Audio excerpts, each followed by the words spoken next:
मिलते हैं ग्राम बखेड़ के जो है प्रेरणा स्रोत हमारे जो कृषक है रुपेश जी से। रुपेश दांगी जी हमें बताएंगे कि पहले ये जो है पूरे जो खेत इनका देख रहे हैं सामने, ये पूरा इनका खेत है।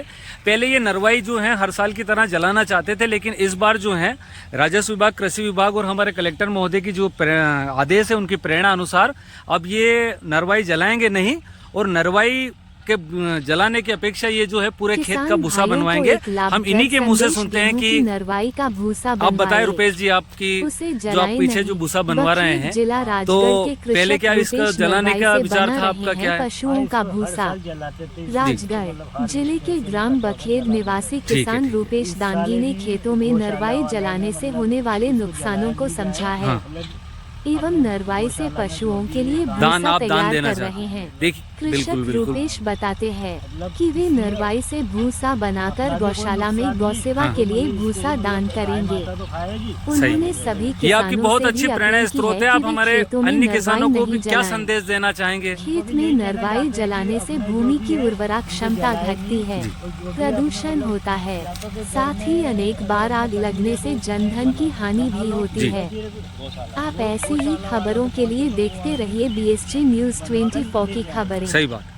खबर हमारे यहाँ पर बखेड़ के जो है राजस्व विभाग से पटवारी जी मौजूद है, और हमारे कृषि विभाग से हमारे मैडम जो हैं REO मैडम मौजूद है।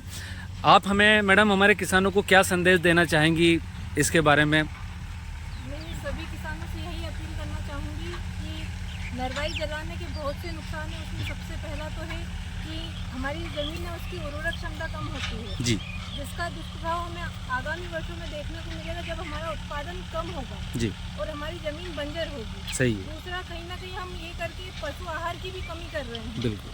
जो गर्मी में एक तरह से पहले से ही हरे चारे की कमी और भूसे की भी कमी होगी, तो इससे कहीं ना कहीं हमारे जो मिल्क प्रोडक्शन है उस पर भी असर जाएगा। और तीसरी चीज़ जो मैं कहना चाहूँगी कि इससे इसको जलाने से वायु प्रदूषण होता है, जिसका न सिर्फ हम पे बल्कि आमजन के स्वास्थ्य पर भी बुरा असर पड़ता है। और इसी को ध्यान में रखते हुए हम माननीय कलेक्टर महोदय, राजस्व विभाग, कृषि विभाग की पहल पे हम यही कोशिश कर रहे हैं कि किसान नरवाई ना जलाकर भूसे का उपयोग करें और उर्वरक क्षमता जो ज़मीन की है वो भी बनी रहे।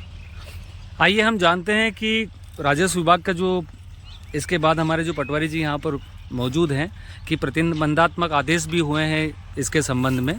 तो सर, इसके संबंध में आप हमारे किसानों को जानकारी प्रदान करें। देखिए, कलेक्टर महोदय के निर्देश पे आज हम सुबह फील्ड पे निकले थे, तो बखेड़ ही नहीं वरना आसपास के भुजनेर तहसील के पूरे क्षेत्र में हम सुबह से घूम रहे हैं जी। और रुपेश जी ने भी हमारी बात को माना है जी। और वो भी गौशाला के लिए भी ये भूसा दे रहे हैं और उसके लिए भी बनवा रहे हैं। और किसानों को भी संदेश उन्होंने दिया है कि हम अब नरवाई को इस गाँव में, आसपास के गाँव में जलने नहीं देंगे और जो है पर्यावरण को बचाएंगे। बहुत बहुत धन्यवाद। बहुत बहुत रुपेश जी, आपका बहुत बहुत धन्यवाद जो आपने आप प्रेरणा स्रोत रहे। मैडम का बहुत बहुत धन्यवाद जो आपने जानकारी दी, और हमारे साथ ही हमारे कृषक बंधु जो यहाँ पर मौजूद हैं उनका भी बहुत बहुत धन्यवाद।